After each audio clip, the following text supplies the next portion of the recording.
Today I'd like to inform you about superstitions. Superstitions and things we take for granted. Do you ever remember your grandmother saying, watch out for that black cat, or don't open that umbrella indoors? Those are the things that I'm talking about. We can trace superstition back to past or historical events. A few of the ones that we'll talk about today are going to be walking under a ladder, that being bad luck, or 7 years bad luck for breaking a mirror, or what we consider the unlucky number 13. I heard it from my granny, my mom heard it from her mom, and I've heard it from my mom, and I pass it on to my own. I never question it, but have you ever wondered what exactly the superstitions are based on? Well, the first thing we're going to do is we're going to use the Oxford Dictionary, and it is published by Oxford University, to define superstition. Just so I get it right, I'm going to read it exactly.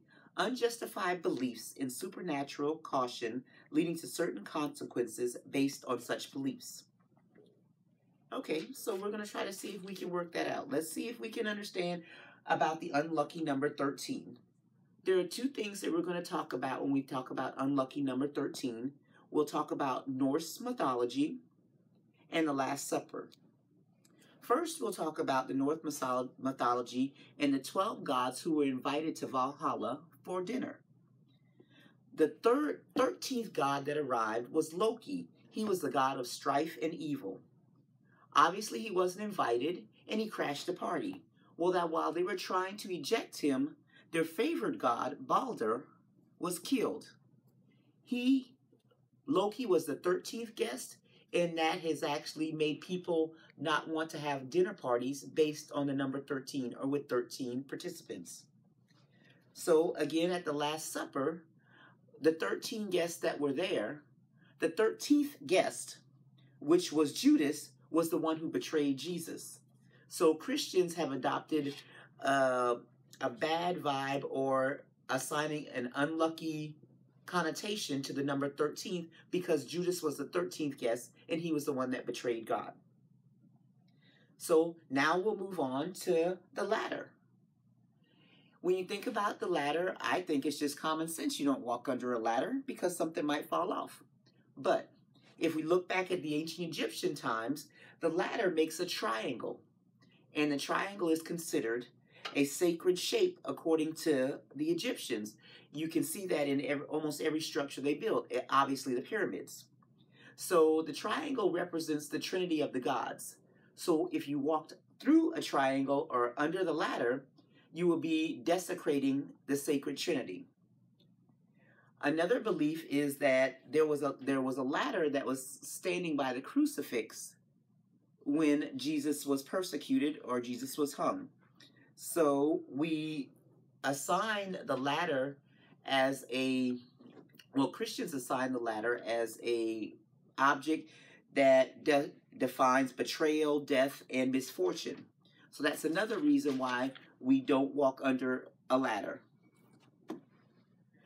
The third thing that we're going to actually talk about is the mirror. Obviously, this was not broken because I'm not sure that I believe this not being broken thing. So we're not going to break a mirror just for this speech. When mirrors were first invented, they were very, very expensive.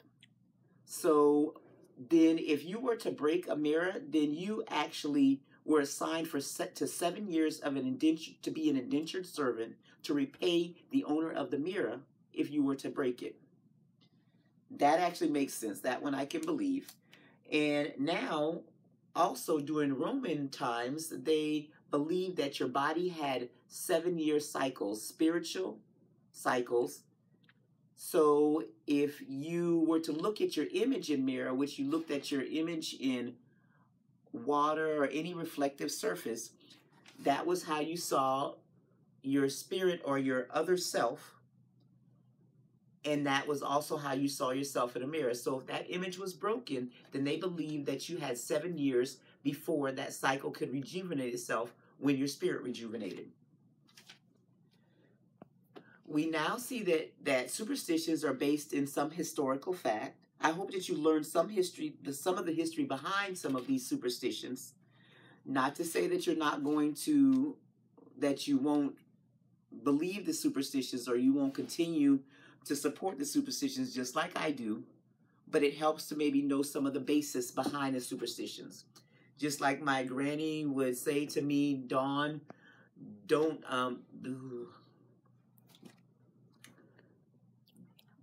Dawn, watch out for that black cat. My mother would say, don't walk under that ladder. I would say to my kids, be careful when you go out because it's the 13th. We understand more about superstitions, but we're still going to probably adhere to them because we're still afraid of that little bit of bad luck.